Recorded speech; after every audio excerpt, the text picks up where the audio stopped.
بسم اللہ الرحمن الرحیم نحمدہ ونصلی علی رسول کریم وعلی آلہ وصحبہ اجمعین خذ من اموالہم صدقۃ تطہرہم وتزکیہم بہا وصلی علیہم. وہ یہ سارا ہے عشرۃ قواعد لتزکیۃ النفوس، 10 قواعد جو نفوس کے تزکیے کے مفید ہیں. نفوس کے تزکیہ، اس کی اصلاح، اس کی تربیت جو بھی کہیے، نفوس کا تزکیہ ہی نہیں، اس کی تربیت بھی کہا جا سکتا ہے، اصلاح بھی کہا جا سکتا ہے. اصلاح نفوس کے لیے، نفوس کی تربیت کے لیے. اور یہ طلب ہے 4 سنا چکا ہوں، اب تک پورا شاید نہیں سنا سکا، میں نے کہا اس کو پورا کروں.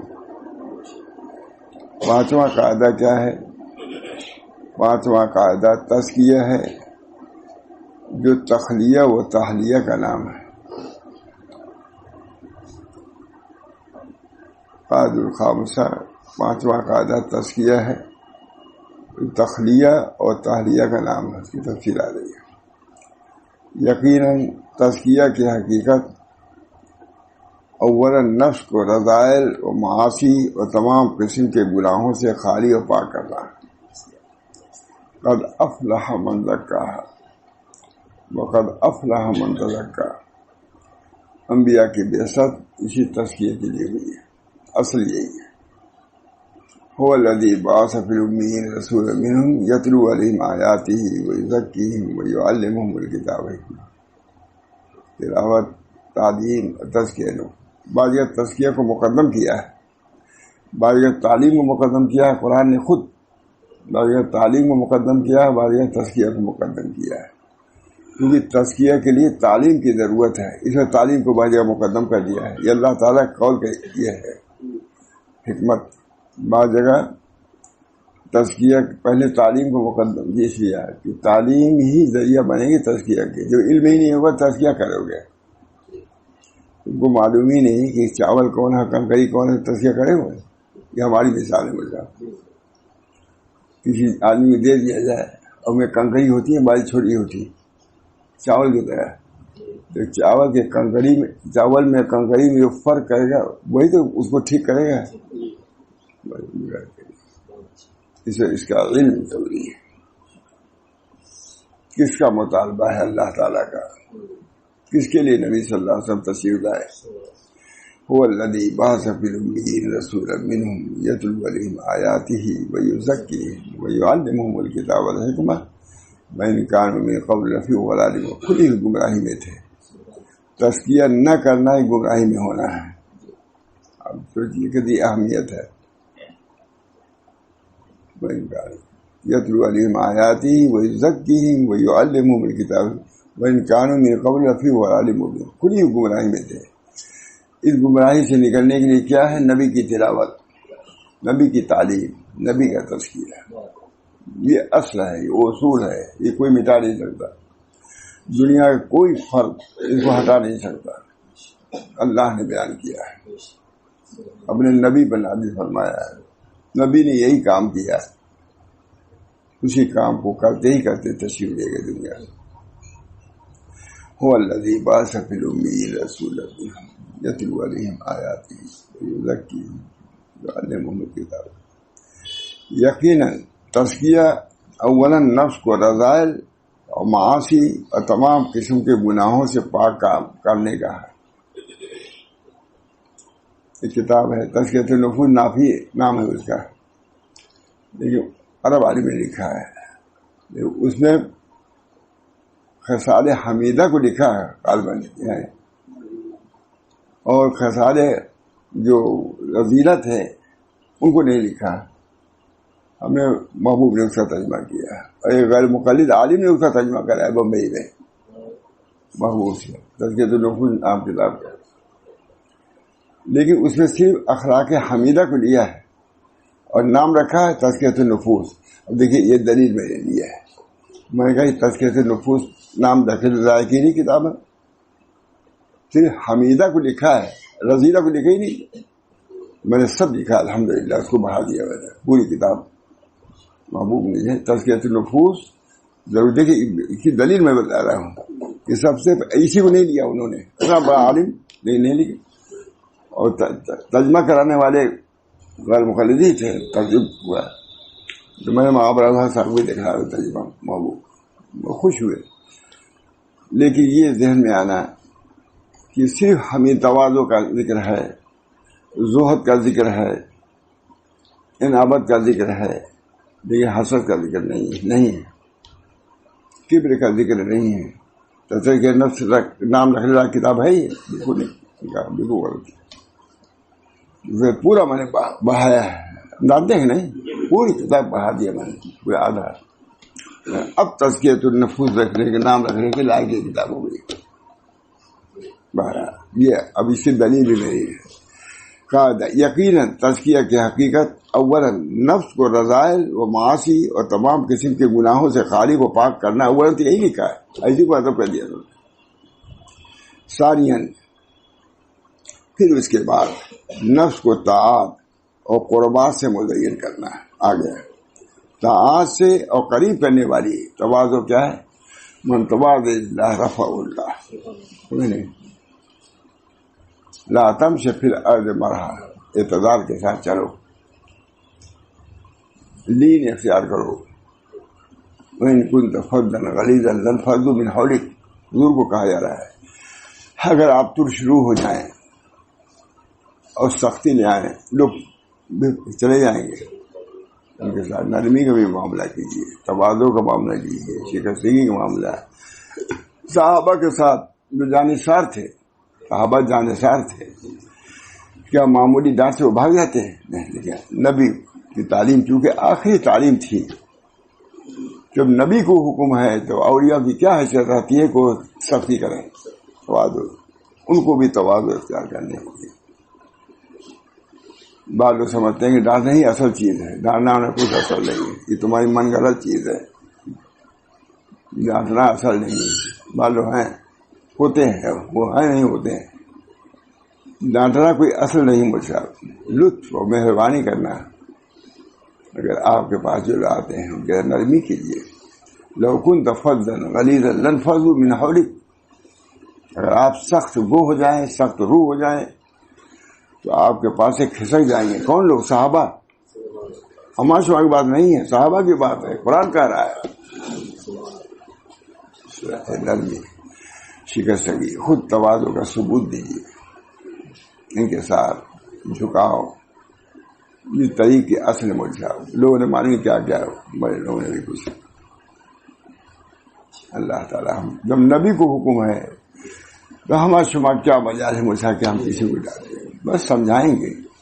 عنف کی کہیں ضرورت پڑتی ہے، لیکن بضرورت شدیدہ. الرفق انجہ، اللین انجہ. رفق اور نرمی جو ہے یہ زیادہ کامیابی کی چیز ہے. امام غزالی لکھ رہے ہیں دونوں کی ضرورت پڑتی ہے. رفق کی ضرورت پڑتی ہے اور عرف کی ضرورت. رفق کے مقابلے میں عنف ہے. رفق کی بھی ضرورت ہے، عرف سختی کی بھی ضرورت ہے، لیکن رفق جو ہے زیادہ کامیابی کی چیز ہے. اگر سختی کی جگہ پر نرمی کر دو گے تو کوئی نقصان نہیں ہوگا، اور نرمی کی جگہ پر سختی کر دو گے نقصان ہو جائے گا. ایسا ہوگا کہ دیگ پر چڑھا ہوا ہے، اسی میں تیل ڈال دیا، بھبک جائے گا. یہ مثال دیا ہے. اس وقت آگ پر اس کا ڈالنا بعد میں ہوتا ہے، پتیلی آگ لگ جاتی. بے موقع ناری عورتیں جو رہتی ہیں وہ ڈال دیتی ہیں پہلے ہی، ابھی یا بعد میں ہوتا ہے کہ نہیں ایسا. اور یہ مثال دیا ہے کہ اگر بے موقع تم سختی کر دو گے، موقع پر سختی تو ٹھیک ہے، سیک رہے ہو، یہ کر رہے ہو، اور اسی میں ڈال دے ہاتھ اپنا، جل جاؤ گی نہیں. یہ اصول ہے اصلاح و تربیت کے. ہر حوث راکھیں دانت جام و سندا باختن، یہ نبی کی سنت ہے، آخری سنت ہے. ہر آدمی جام اور سندان سے کے ساتھ نہیں چل سکتا. جام جو ہے شریعت ہے، اور سندان جو ہے عشق محبت میں آ کر کے جو چاہے کہے نہیں کر سکتے آپ، اس میں بھی آپ کو معتدل رہنا ہوگا. بعض لوگ ہوتے ہیں ان کا شان کیا کیا کرتے ہیں. ایک آدمی نے مجھ سے پوچھا مولانا اگر ہمارے دل میں آوے کہ آدمی برا ہے تو ہم برا سمجھ سکتے ہیں؟ غلط ہے، بالکل نہیں سمجھ سکتے. تمہارے دل کیا ہے؟ تمہارا دل غلطی کر سکتا ہے لیکن اصول شریعت غلط نہیں کر سکتے. بہت حضرت کا ایک اشارہ ہے، ہم شریعت کے تابع ہیں، اگر شریعت سے جو حکم نکلتا ہے اس کے ہم تابع ہیں. تمہارے دل کی کوئی بات نہیں، شریعت اصل ہے. اس کا ایک رسالہ ہی ہے حضرت کا. ارے آپ معلوم ہی نہیں ہمیں رسالہ. بہرحال دوستو یہ ہے پاک کرنا. ثانیہ پھر اس کے بعد نفس کو طاعات و قربات سے مزین کرنا ہے. یہ ہے تزکیہ نفس. معاصی سے بچو اور طاعات سے، اس میں تواضع بھی ہے، انکسار بھی ہے، نماز روزہ بھی ہے، تلاوت ہے، سب کچھ ہے. اللہ تعالی نے ارشاد فرمایا خذ من اموالہم صدقۃ تطہرہم وتزکیہم بہا وصلی علیہم. آپ ان لوگوں کے مالوں میں سے صدقہ لے لیجئے جس کے ذریعے سے آپ ان کو پاک صاف کر دیں گے. مال لیں گے جس کی وجہ سے نفس کی اصلاح ہوگی، نفس میں صفائی پیدا ہوگی، آپ ان کو پاک صاف کر دیں گے. اور ان کے لیے دعا بھی کیجیے، دعا بھی ساتھ کوشش کیجیے کہ مال یہ دیں تاکہ مال کی وجہ سے نفس کے اندر پاکی آئے گی. مال کے اندر پاکی آئے گی، نفس کے اندر بھی پاکی آئے گی. خود من اموالہم صدقہ، آپ ان کے مالوں میں سے صدقہ دیجیے جس کے ذریعے سے آپ ان کو پاک و صاف کر دیں گے، اور ان کے لیے دعا کیجیے. کون ترجمہ کر رہا ہے؟ بخاری ترجمہ کر رہا ہے بیان القرآن. اور تم آئے تھے اس آئے سے استدلال حضرت تھانی بہت اللہ تعالیٰ کے ارشاد تو طاہرہم میں اشارہ ہے، گناہوں سے ان کو پاک کر دیں گے. مال صدقہ کرو گے تو گناہوں سے پاک ہو جاؤ گے. سیئات سے گناہوں اشارہ ہے، گناہوں سے ان کو پاک کر کے سیئات سے تخلیہ کی طرف لے جائے گا. مال کا خرچ کرنا، انفاق. اسی طرح باری تعالیٰ کے ارشاد تو تزکیہم میں فضائل و حسنات کے ذریعے مقام تحلیہ تک پہنچ جاؤ گے. آج سمجھا تھا یہ تفسیر کر رہا ہے. یعنی مال تو طاہرہم، یعنی مال سے کے خرچ کرنے سے سیئات سے رذائل سے نجات ملے گی. اور کیا ہوگا؟ تزکیہم، اور برائیوں سے پاک ہو جاؤ گے. دو چیزیں، تخلیہ بھی اسی سے ہوگا اور تحلیہ بھی اسی سے ہوگا. اس طرح باری تعالیٰ کے ارشاد تو تزکیہم میں فضائل و حسنات کے ذریعے مقام تحلیہ کی طرف اشارہ ہے. اب اتنا سمجھ میں آتا ہے بھائی مال خرچ کرنا چاہیے، اس کا فائدہ ہے. نفس کے تزکیہ، نفس کے پاکی، نفس کے صفائی کے لیے جیسے وظائف کی ضرورت ہے، اسی طریقے سے انفاق کی بھی ضرورت ہے، خرچ. اور تو طاہرہم کو تزکیہم پر مقدم کرنا، تخلیہ کے تحلیہ پر مقدم کرنا. تو طاہرہم مال خرچ کرے گا، پاک کرے گا. اس معلوم ہے تخلیہ مقدم ہے بلکہ تحلیہ کے. جب چیز نکالو گے تب تو، جب اس کو نکالو گے تب اچھی چیز آئے گی. برتن پہلے ہی سے جب پر ہوگا. گلشہ میں واقعہ لکھا ہوا بورسا میں کہ ایک آدمی گیا وہ کیمیا سیکھنے کے لیے غالباً پھر جانے لگا واپس. کہاں جا رہے ہیں؟ وہاں جا رہے ہیں. کہا بیٹا دیکھو تم آئے تھے بھرے ہوئے، تو بھرے ہوئے جا رہے ہو، لیکن کیا بھرے؟ عجوب پندار سے بھرے ہوئے آئے تھے، اس کو تم نے نکالا نہیں، تو جیسے آئے تھے ویسے جا رہے ہو. تم کو کچھ ملا نہیں. تم اگر تخلیہ کرتے، اپنے عجوب پندار کو ہٹاتے، تب تواضع انکسار پیدا ہوتا ہے. تم نے اپنے عجوب پندار کو ہٹا ہی نہیں، اس لیے بزرگوں کے پاس بہت سے لوگ جاتے ہیں. وہاں تھانوی کیا ایسے ہی تھا، پہلے نکالیے تب تو آئے گا. آپ خود اپنے علم کو عجوب کرتے ہیں. ایک شخص تھے، گئے، بڑے عالم تھے. فرمایا کہ دیکھیے ہم سے آپ سے اصلاح نہیں ہوگی، جو آپ بہت سے خوبیوں کے سے متصف ہیں، وہ خوبیاں میرے اندر نہیں ہیں، تو جس کے اندر جو خوبی رہتے ہے اس کو سے ناز ہوتا ہے. ناز لے کر کے رہیے گا آپ کو کچھ نہیں ملے گا. پہلے اس کو نکالیے تب آئیے. تخلیہ نقطہ لکھا مسلم خود من اموالہم صدقۃ تطہرہم وتزکیہم بہا وصلی علیہم. ان کے اموال سے آپ لیجئے، صدقہ لیجئے. یہ اموال کا لینا ان کو پاک صاف کرے گا، جس سے برے اخلاق سے، اخلاق سیئہ سے. وہ تزکیہم اور اچھے اخلاق پیدا کرے گا. یعنی ایک ہی خرچ کرنا مال کا دو، لیکن اس کے ساتھ ساتھ کیا فرمایا؟ ان کے لیے دعا بھی کیجیے. نبی کی دعا سے افائی نہیں ہو سکتی، نبی کی توجہ بھی رکھ سکتے. آیت ہے معلوم ہوا ہے کہ اصلاح تو آپ کو کرنا ہوگا.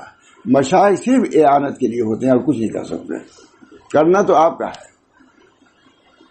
بزرگوں نے لکھا ہے یہ راستہ وہ ہے کہ معالج و معالج دونوں ایک ہیں. مریض بھی وہی اور طبیب بھی وہی ہے. یہاں تک یہ مریض میں ہوں، ڈاکٹر کوئی دوسرا ہے. وہاں جب تک کہ آپ کو اپنے مرض کی خود فکر نہیں ہوگی دفع کرنے، کبھی نہیں ہوگا. کسی شیخ کے پاس چلے جائیں. نبی اکرم صلی اللہ علیہ وسلم کے سامنے مسجد نبوی میں منافقین رہتے تھے. مسجد نبوی میں حضور کی مجالس میں رہتے تھے، لیکن دل سے نہیں رہتے تھے، آنکھوں سے اشارہ کرتے تھے اور برائی کے ساتھ حضور سے. ان المنافقین فی الدرک الاسفل من النار. ان المنافق فی الدرک، جہنم کے نیچے طبقے پہ. زندگی بھر حضرت یہی بیان کرتے رہے. پوری زندگی ان کی اسی بیان پر گزری. ماشاء اللہ، زندگی پوری زندگی اسی بیان پر، اسی مضمون پر حضرت کی گزری.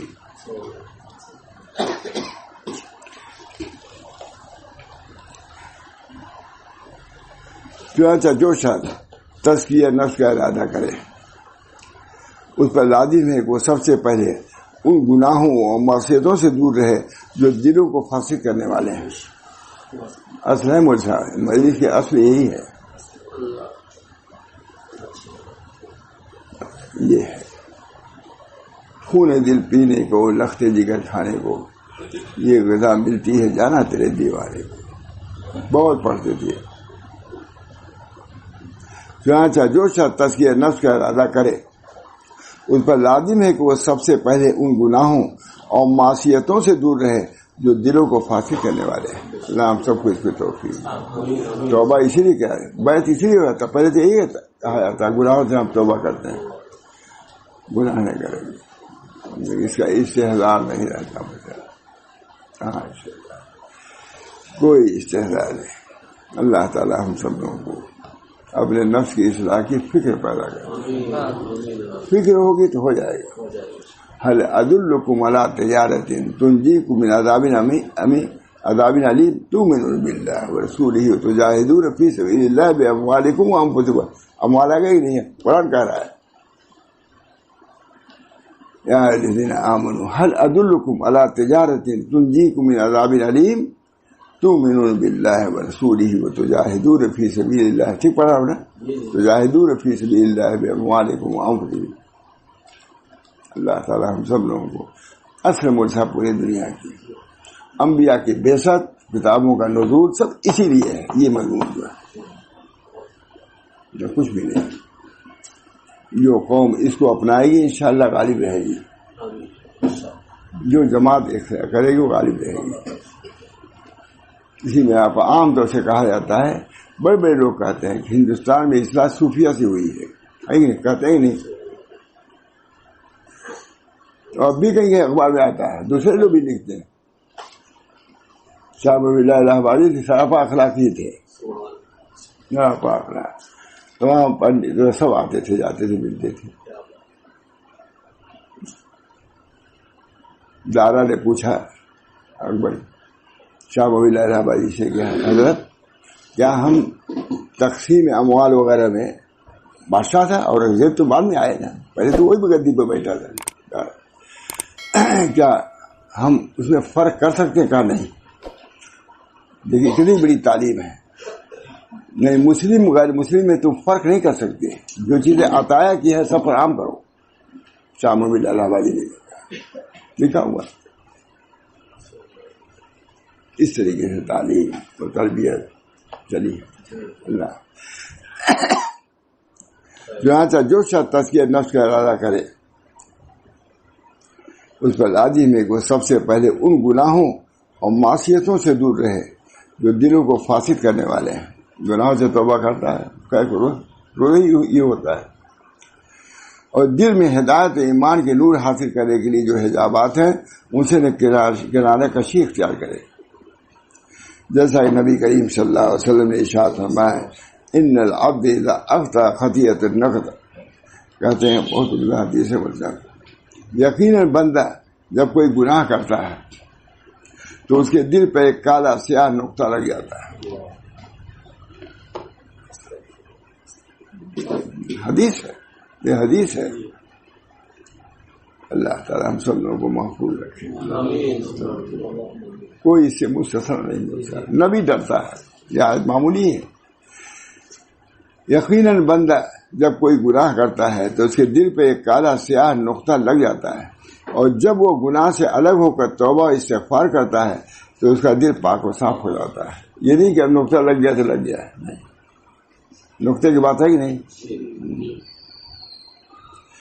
تو اس کا دل پاک تھا، اور اگر بغیر توبہ وغیرہ کے دوبارہ گناہ کرتا ہے تو اس کالے نقطے میں اضافہ ہو جاتا ہے، حتیٰ کہ وہ سیاہی پورے دل پر چھا جاتی ہے. بالکل کالا، وہ کیا بات سنے گا؟ کسی ہدایت کرنے والے کی ہدایت کو تسلیم نہیں کرتا، کسی نصیحت کرنے والی نصیحت کو قبول نہیں کرتا.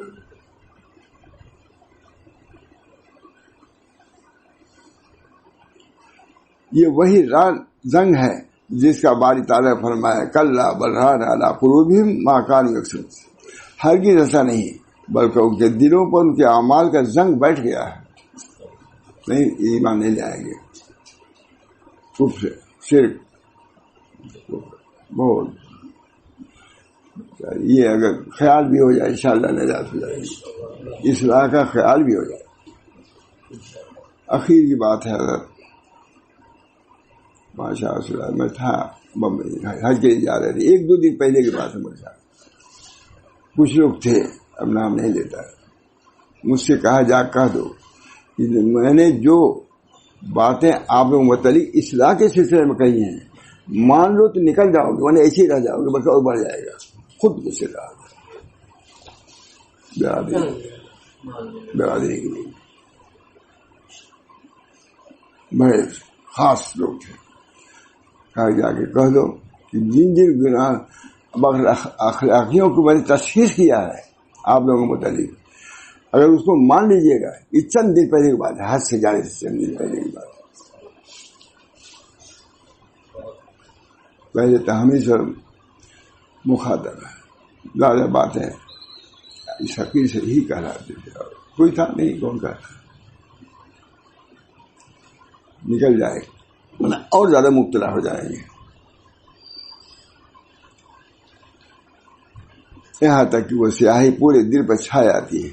یہ وہی ران ہے جس کا باری تعالیٰ نے ذکر فرمایا ہے. ہرگز ایسا نہیں، بلکہ ان کے دلوں کو ان کے اعمال کا زنگ بیٹھ گیا ہے.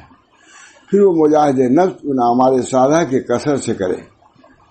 نفس کا مجاہدہ اعمال صالحہ، گناہوں کو ترک کرے، سب بیعت وغیرہ کا حاصل یہی ہے نا. لکھا توبہ کرتا ہوں میں ہر گناہ سے کرتا ہوں.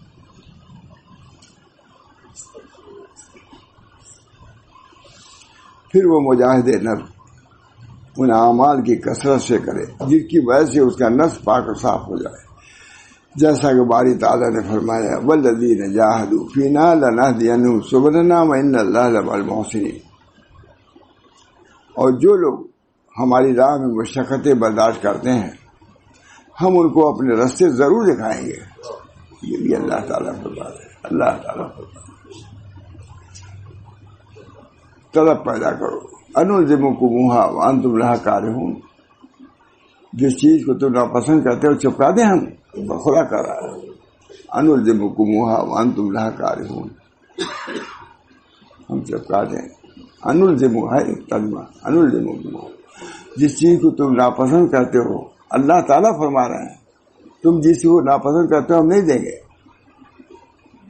سستا نہیں ہمارا، بہت مہنگا ہے.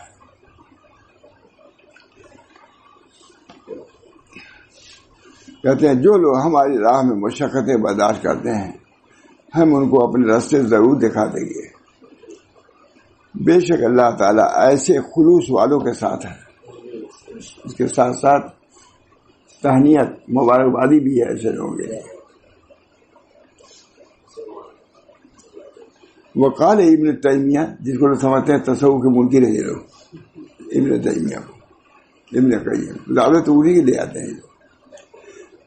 علامہ ابن تیمیہ نے فرمایا تزکیہ کے اثر اگرچہ نما بڑھوتری برکت اور خیر کی ذاتی کے ہیں، تزکیہ بڑھانا، لیکن وہ شر کے ازالے سے حاصل ہوگا. بس معلوم ہوا کہ تزکیہ اس تخلیہ اور تحلیہ دونوں کے جامع ہے. شر کو دور کرو گے خیر آئے گا، یہ ہے تزکیہ. کھیت سے سب آپ نے نکال دیا، پتھر کنکر سب نکال کے پھینک دیا، گھاس پھوس، لیکن بیج ڈالیں گے تب تو اس میں آئے گا. پودا کب ہوگا جبکہ بیج بھی ڈالو گے. تو کھیت سے کنکر پتھر کو نکالنا یہ ہے تزکیہ، کہیں تخلیہ، اور بیج کا ڈالنا اس میں کیا ہے تحلیہ. دونوں کے مجموعے سے کھیتی تیار ہوگی. پتھر پہ تو بہت نہیں پیدا ہوگا، بیج کتنے ہی ڈالو پیدا ہوگا کچھ. پتھر یہاں ہوگا وہاں ہوگا یہاں نہیں ہوگا، کتنی اچھا ہو. لیکن وہ شر کے ازالے سے ہوگا. برکت اور خیر کی ذاتی ہے لیکن وہ شر کے. تزکیہ مانے بڑھوتری یعنی خیر میں ذاتی، لیکن وہ خیر میں ذاتی کب ہوگی جب اس کو موانع سے دور کرو گے. بس معلوم ہوا کہ تزکیہ اس تخلیہ اور تحلیہ کہتے ہیں. بس معلوم ہوا کہ تزکیہ تخلیہ اور تحلیہ دونوں کے جامع ہیں.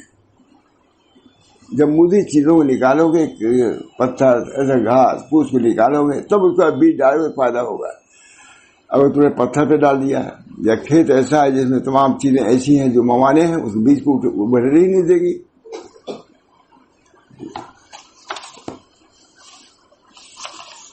یہ قاعدہ خامشہ ختم ہو گیا ہے. اللہ ابن تیمیہ نے فرمایا تزکیہ کے اثر اگرچہ نما بطوری برکت اور خیر کے، لیکن وہ شر کے ادارے سے حاصل ہوگا. بس معلوم ہوا کہ تزکیہ اس تخلیہ اور اس تحلیہ دونوں کے جامع ہے. قد افلح من زکاہا وقد خاب من دساہا. اس کے لیے آگے چھٹا قاعدہ کیا ہے کہ ان منافذ کھڑکیوں اور راستوں کو بند کرنا ہے جو انسان کو تزکیہ سے نکال دیتا ہے. چھٹا ہو جائیے بھائی نہیں پڑیں گے. وہی مجھے کہا ہے کہ اس کو جب تک نکالے ہوئے نہیں ہوگا. کہتے ہیں منافذ یعنی کھڑکیوں اور راستوں کو بند کرنا ہے جو انسان کو تزکیہ سے نکال دیتے ہیں، فضیلت سے دور کر دیتے ہیں اور رضا خرابیوں میں ڈال دیتے ہیں. نہیں اصلاح کرو گے فضیلت فضائل جو ہیں خوبیاں وہ سب ختم ہو جائیں گی، برائیاں آ جائیں گی. بندہ کو خاص طور پر ان راستوں کو بندہ کو خاص طور پر ان راستوں کو بند کرنے کی ضرورت ہے جو نفس کو میلا کچیلا کر دیتے ہیں. وہ تم کا کتاب بتا چند صفحات ہیں لیکن الحمدللہ میں نے بڑھا دیا صرف.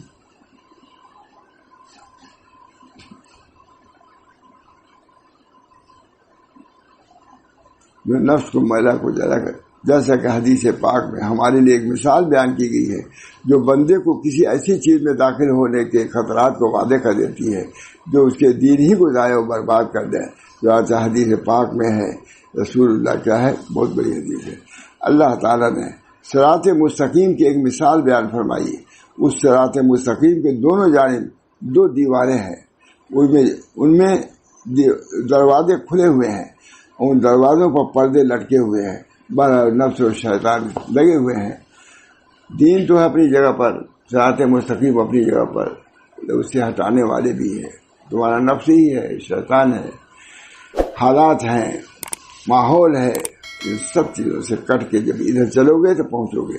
اور راستے ہی تمہیں چھوڑ دیا صراط مستقیم کا تو سوائے گمراہی کا اور کچھ نہیں. بہرحال اس پورے بیان سے معلوم ہوا کہ انسان کے لیے نفس کی اصلاح ضروری ہے. نفس کی اصلاح معنی یہ ہے یہ کہ رذائل سے علیحدگی اختیار کیا جائے، اور جو محامد جو اچھے اعمال کو لائے جائے، یہ دونوں کے مجموعے کا نام تزکیہ ہے۔ صرف نیک کام کر لینا تزکیہ نہیں ہے، بلکہ برا ہے۔ ارأیت الذی یکذب بالدین فذلک الذی یدعو الیتیم ولا یحض علی طعام المسکین وویل للمصلین الذین هم عن صلاتهم۔ نماز تو ہے لیکن اس کے اندر سہو ہے، نافع ہوگی نماز پڑھ رہے ہیں آپ، سجدہ رکوع سب ہے، نہیں آپ کا ایک منٹ کے لیے، ایک سیکنڈ کے لیے اللہ کی طرف توجہ نہیں تو نماز ہوگی لاؤ ہے۔ فویل للمصلین الذین هم عن صلاتهم ساہون الذین هم یراؤون ویمنعون الماعون۔ یہ بھی یہ بات ہے، پڑھ رہے ہو سب کچھ، لیکن اگر تم سے کوئی نمک مانگنے آئے اس کو بھی نہیں دیتے، اتنے بخیل تم ہو۔ معلوم ہے کہ یہ چیز بھی مانے ہے تزکیہ میں۔ بہت منتظم لوگ ہوتے ہیں یہی کہتے ہیں، آگ بھی نہیں دیتے۔ اسی مثال میں یہی کہا ہے، دیہات میں بہت ہوتا ہے، ہم لوگ کشمیر لے کے ڈھونڈتے تھے کہ آگ ملے کہیں، تو جو عورتیں ہوشیار رہتی ہیں وہ راکھی میں آگ دبائے رہتی ہیں، اور جو بورا ویسی الجلول عورت ہوتی ہیں، بورا نہیں ہم لوگ زبان ہے، الجلول عورتیں وہ کچھ نہیں سمجھتی ہیں کب کیسے آگ رہے گی نہیں، تو کشمیر لے کے ڈھونڈنا پڑتا تھا۔ تو جو اس میں بھی جو سخی ہوتی تھی دے دیتے تھے بابو، اور نہیں دیتے تھے آگ میں، وہی ہم نے اس میں یہ اس کو بھی لاگو کیا ہے۔ نمک کی ضرورت ہوئی، ماچس کی ضرورت ہوئی، نہیں دیتے، اس کا بھی قرآن نے رد کیا ہے۔ ارأیت الذی، یہ حضرت بہت اس کو بیان کرتے تھے، کہتے ان چھوٹی صورتوں کو لوگ نہیں سمجھتے، اس میں سب کچھ طریق رکھا ہوا ہے۔ ارأیت الذی یکذب بالدین، آئے ویل للمصلین الذین، حضرت پڑھا رہے تھے، جیسے امام عبدالحلیم صاحب آئے، فرمایا کہ مجھے اس کا ترجمہ کر تو جانے، ویل للمصلین کیا ہے؟ ویل لکل ہمزۃ لمزہ، ہمزہ کے معنی کیا ہے؟ لمزہ کا معنی عجیب انداز تھا، اور کسی سب سے بڑے ملزا ہم لوگ انہیں کو سمجھتے تھے، سمجھتے ہیں، لیکن حضرت شیخ تھے، کہا جب ان چیزوں کے معنی مطلب نہیں سمجھو تو کیا اصلاح کرو گے اپنی؟ تو اس میں ہمزۃ لمزہ جمع مالہ وعددہ یحسب ان مالہ اخلدہ کلا لینبذن فی الحطمۃ وما ادراک ما الحطمہ نار اللہ الموقدۃ التی تطلع علی الافئدہ انہا علیہم موصلۃ فی عمد ممددہ۔ تطلع علی الافئدہ، ہمارے ایک بہت بڑے عالم مولانا محمد حسن صاحب امرتسری تھے، حضرت تھانوی کے اجل خلفاء میں سے تھے، حضرت بڑی تعریف کرتے تھے۔ ہم لوگ علماء میں وہ صاحب حال تھے، ہم نقطہ ایک ہے، اللہ تعالیٰ کہلا دے۔ تطلع علی الافئدہ، وہ آگ ایسی ہوگی بےتاب ہو جاتے تھے، تڑپنے لگتے تھے۔ بہت بڑے عالم امرتسری بھائی، جو نام ہے ان کا بہت بڑا سبھی ہے، محمد حسن صاحب، تڑپنے لگتے تھے۔ یہ جو تطلع علی الافئدہ، یعنی وہ آگ ایسی ہوگی یہ قلب پر اس کا اثر ڈالے گی، اس کا مطلب لکھا ہے، دیکھ لیجیے گا کہ اور آگ جو ہے پہلے یہ جلائے گی، یہ جلائے گی، یہ جلائے گی، یہ جلائے گی، اس کے بعد قلب تک پہنچتی ہے آگ، اور وہ آگ ایسی ہوگی براہ راست قلب تک پہنچے گی۔ یہ کب بےہوش رہتے تھے، عجیب کیفیت ہوتی تھی، سمجھ گئے ہم؟ تطلع علی الافئدہ، وہ آگ ایسی ہوگی جو قلوب پر براہ راست اثر کرے گی۔ یہ جتنی آگ ہے وہ سب پہلے یہ جلاتے جلاتے آگ تک پہنچتی ہے، درد لگتا ہے، اور وہ آگ ایسی براہ راست قلب تک پہنچے گی۔ اللہ تعالیٰ ہم سب لوگوں کی حفاظت فرمائے۔ ان پر ہاتھ کاری ہوتا تھا، تطلع علی الافئدہ انہا علیہم موصلۃ فی عمد ممددہ۔ بہرحال یہ ہے مجھ صاحب طریق، اللہ تعالیٰ ہم سب کو اس طریق پر لے چلے۔ مشکل نہیں مجھ صاحب، توجہ کی ضرورت ہے۔ اللہ مجھے بھی توفیق دے، ہماری ذریت کو بھی توفیق دے، ہمارے لوگوں کو بھی توفیق دے، متعلق بھی، تاکہ وہاں کی آخرت کی فلاح ہم کو حاصل ہے۔ قد افلح من زکاہا وقد خاب من دساہا۔ فلاح پائے سے یہ نفس کا تزکیہ کیا، تزکیہ ہی پر منحصر ہے دخول جنت۔ اللہ ہم سب کو توفیق دے۔ وآخر دعوانا ان الحمد للہ رب العالمین۔ دعا کیجیے۔ اللهم آت نفسی تقواها وزکها انت خیر من زکاها انت ولیها مولاها ربنا لا تزغ قلوبنا بعد إذ هديتنا وهب لنا من لدنك رحمة إنك أنت الوهاب العافیت دے. ہمارے بزرگ دین ایک دوسرے کی تعریف بھی فرماتے تھے. دیکھیے مولانا محمد حسن تامر سری کی بہت تعریف فرماتے تھے کہ ہم لوگوں میں سب سے بڑے صاحب حال یہی تھے. دوسرے جماعت کے لوگ تھے صاحب حال، لیکن ہم لوگوں میں یعنی علماء میں یہ صاحب حال تھے، کہتے رہتے. اللہ تعالیٰ ہم سب لوگوں کو ان حضرات کے طریق پر چلنے کی اور اللہ تعالیٰ کے راضی کرنے کی توفیق رحمت فرمائے. ربنا تقبل منا انک انت السمیع العلیم برحمتک یا ارحم الراحمین.